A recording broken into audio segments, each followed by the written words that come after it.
Hello friends, I hope all of you are fit and fine. आप सभी को मेरा प्यार भरा नमस्कार। दोस्तों, आज की मेरी कहानी एक सच्ची घटना है, लेकिन पात्रों के नाम काल्पनिक हैं। Welcome to my channel the story Taylor.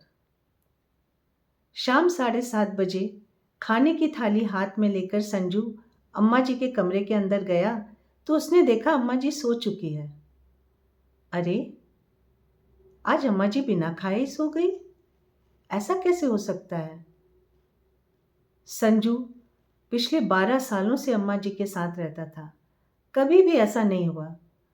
अम्मा जी का एक उसूल था, रात को खाली पेट कभी नहीं सोती थी, चाहे आधी ही रोटी क्यों ना खाए। संजू ने अपने हाथ की थाली मेज के ऊपर रखी और अम्मा जी के सिरहाने पर गया। अम्मा, ओ अम्मा, अम्मा जी, खाना खा लीजिए, मैं खाना बना के लाया हूँ। अम्मा जी ने ना कुछ कहा ना आंखें खोली।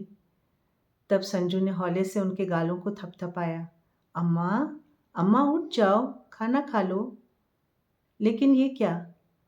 अम्मा जी की गर्दन एक और लुढ़क गई। अब संजू बहुत डर गया। उसने तुरंत अम्मा को अपनी गोद में उठाया और बाहर कार की पीछे सीट में रखा और कार लेके तुरंत मेडिकल कॉलेज चला गया। मेडिकल कॉलेज उनके घर के बहुत पास था। रास्ते में उसने अम्मा जी के छोटे बेटे अनुज, जो कि अलग रहते थे, उनको भी फ़ोन किया। भैया, जल्दी मेडिकल कॉलेज पहुंचिए, अम्मा जी की तबीयत बहुत ख़राब है, हमको बहुत डर लग रहा है, बेहोश हैं वो। और उसके बाद संजू ने अम्मा जी की ममेरी बहन राधिका जी को भी फ़ोन किया। मौसी, आप जल्दी आ जाओ, हम मेडिकल कॉलेज जा रहे हैं अम्मा जी को लेके, वो बेहोश हैं। हाँ हाँ, हमने अनुज भैया को भी फ़ोन कर दिया। जब मेडिकल कॉलेज पहुंचा संजू, तो अम्मा जी को तुरंत इमरजेंसी रूम में शिफ्ट कर दिया गया और डॉक्टर तुरंत एग्जामिनेशन करने में जुट गए। इतने में अनुज और राधिका जी भी पहुंच गए। करीब 15-20 मिनट के बाद डॉक्टर साहब ने अनुज को कहा, शी इज़ नो मोर। ये सुनते ही संजू दहाड़ मार मार के रोने लगा और अम्मा जी की बॉडी से चिपक गया। बड़ी मुश्किल से राधिका जी ने उसको अम्मा जी की बॉडी से छुड़वाया, बाहर बैठाया, सांत्वना दी और कहा, बेटा, ये हॉस्पिटल है, यहाँ इतना शोरगुल अच्छा नहीं लगता। हम सबको बहुत दुख है। अभी हम बॉडी घर ले जा रहे हैं, वहाँ पर रात भर हमारे साथ आज अम्मा जी रहेगी। जी भर के अपनी अम्मा जी को आज रात भर देख लेना। दोस्तों, आप सबको पता ही है, सनातन धर्म में सूर्यास्त के बाद क्रियाकर्म नहीं किया जाता, लिहाजा बॉडी रात भर घर में रही। सुबह क्रियाकर्म की प्रक्रिया शुरू हुई तो राधिका जी ने अनुज से कहा, अनुज बेटा, एक मेरी बात मानेगा? क्या मौसी? बेटा, तेरी मम्मी की हार्दिक इच्छा थी कि वो जब मरे तो उसकी अर्थी को कंधा तेरे साथ साथ संजू भी दे और मुखाग्नि भी तेरे साथ संजू दे। मौसी, ऐसा कैसे हो सकता है?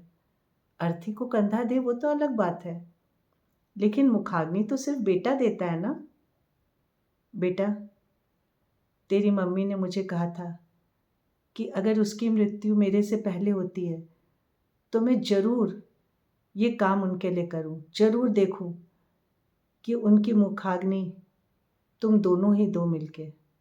प्लीज़ बेटा, अपनी माँ की बातों का मान रखना, मैंने उनको वादा किया था। ठीक है मौसी, आप जो कहती हैं मैं कर दूंगा। क्रियाकर्म के बाद सब लोग घर लौट आए। राधिका जी ने अनुज से कहा, बेटा, मैं कल शाम को आऊँगी और मैं चाहती हूँ उस वक्त तुम, सोनल और संजू तीनों घर में रहो। ठीक है मौसी, क्या बात है? कुछ ज़रूरी बात है बेटा, कल ही बताऊँगी। अगले दिन शाम को राधिका जी अपने पति और एक युवक के साथ, जिसके हाथ में एक ब्रीफकेस था, अम्मा जी के घर पहुंची। सोनल और अनुज ड्राइंग रूम में उनके साथ बैठे। राधिका जी ने कहा, संजू कहाँ है बेटा? अरे संजू तो अपने कमरे में पड़ा है, दिन रात रो रहा है, ना कुछ खा रहा है, कह रहा है अब हम कुछ दिन में गांव चले जाएंगे, हम नहीं रह सकते यहाँ। हाँ बेटा, वही तो सब कुछ था तेरी मम्मी का। खैर, तू संजू को बुला अभी। संजू, जरा आना तो, मौसी बुला रही हैं। संजू अंदर आया। उसकी आंखें रो रो के सूज चुकी थी। चेहरा अजीब सा हो गया था, बदहवास सा चेहरा था। खैर, राधिका जी ने कहा, बच्चों, ये हमारे साथ जो आए हैं, ये लॉयर हैं।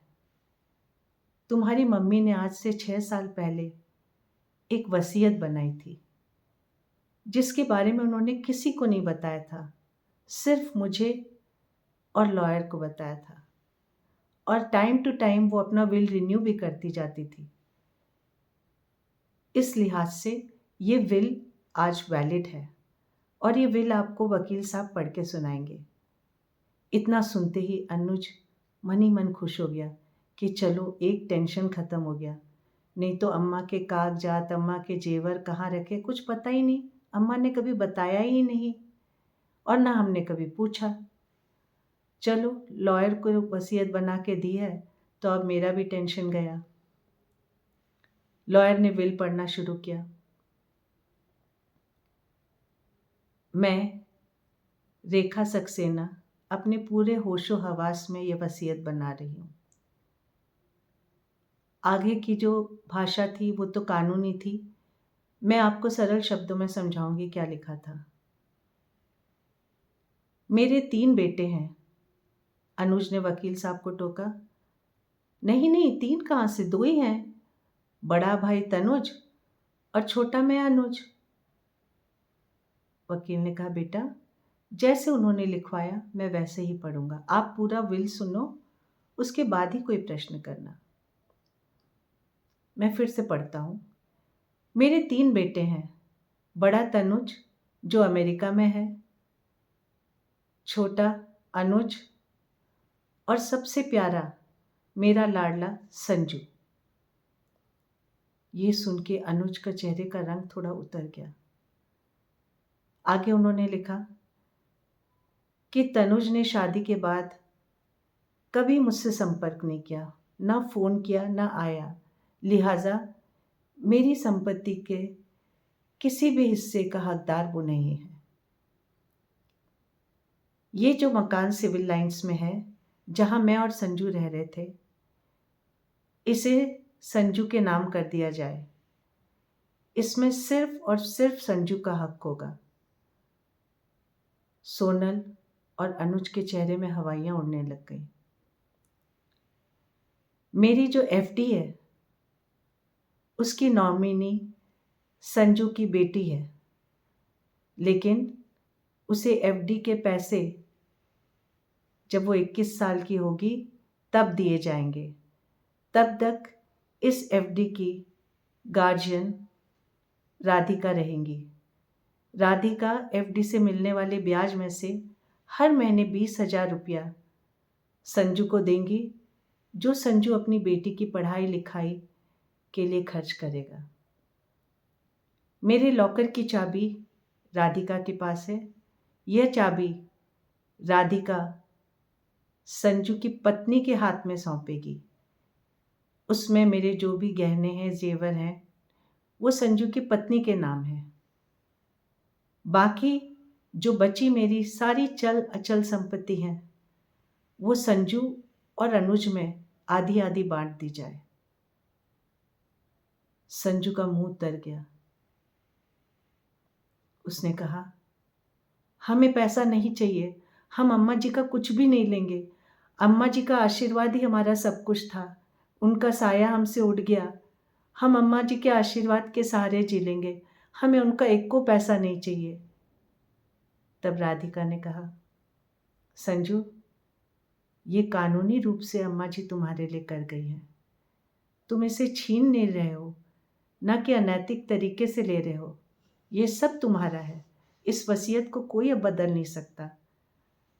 तुम 2-4 दिन के अंदर अपनी पत्नी और बेटी को भी बुला लेना, क्योंकि ये सब तुम्हारे नाम करने में कुछ कानूनी कार्रवाई होगी। उसमें तुम सबके दस्तखत लगेंगे, फ़ोटो लगेगी। अनुज और सोनल को तो मानो सांप सूंघा था। कुछ कहते ही नहीं बन रहा था।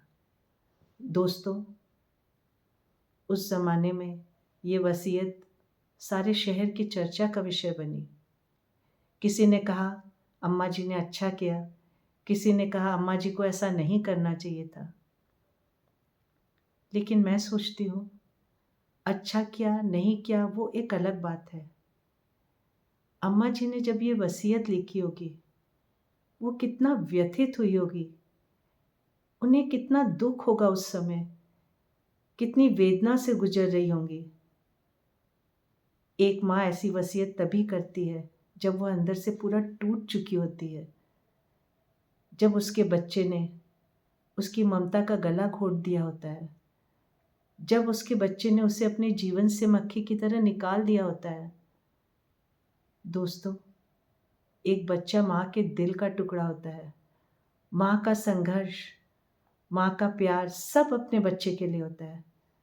लेकिन बड़े होके बच्चे जब उसको नहीं पूछते हैं, उसकी अवहेलना करते हैं, उसे अकेले छोड़ देते हैं नौकर के भरोसे, तो उस पर क्या बीतती होगी। लेकिन संजू, उसने तो एक बेटे से बढ़ के निभाया, हर धर्म निभाया। और ईश्वर होता है ना, ये तो आप भी मानते होगे, नहीं भी मानते होगे।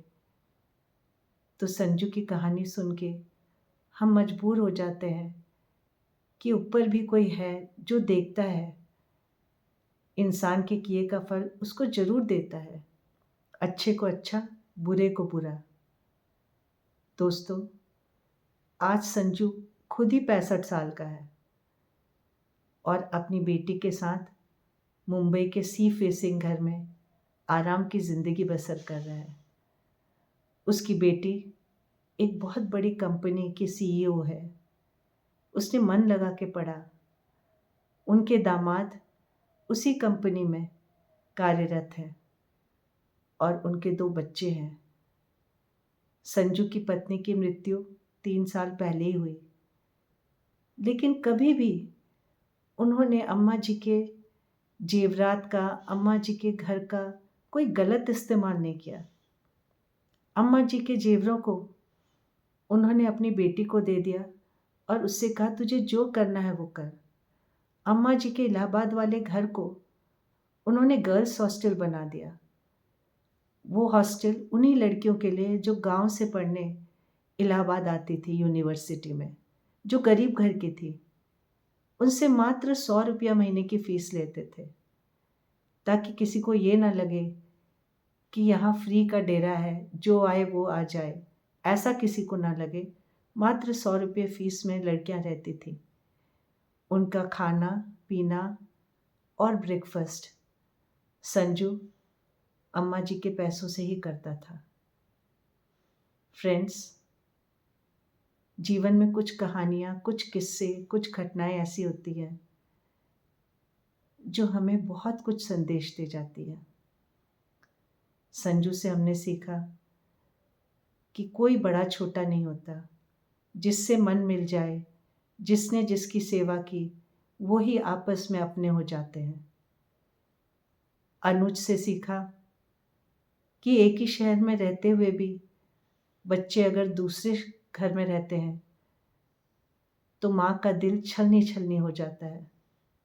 तनुज से सीखा कि जिस माँ ने संघर्ष करके आपको पढ़ाया, लिखाया, बड़ा किया, उसको आपने बिल्कुल भुला दिया। ऐसा कभी नहीं करना चाहिए दोस्तों, कभी भी नहीं। जो अपने माता पिता का ना हुआ वो किसी का नहीं हो सकता, ये मेरा मानना है।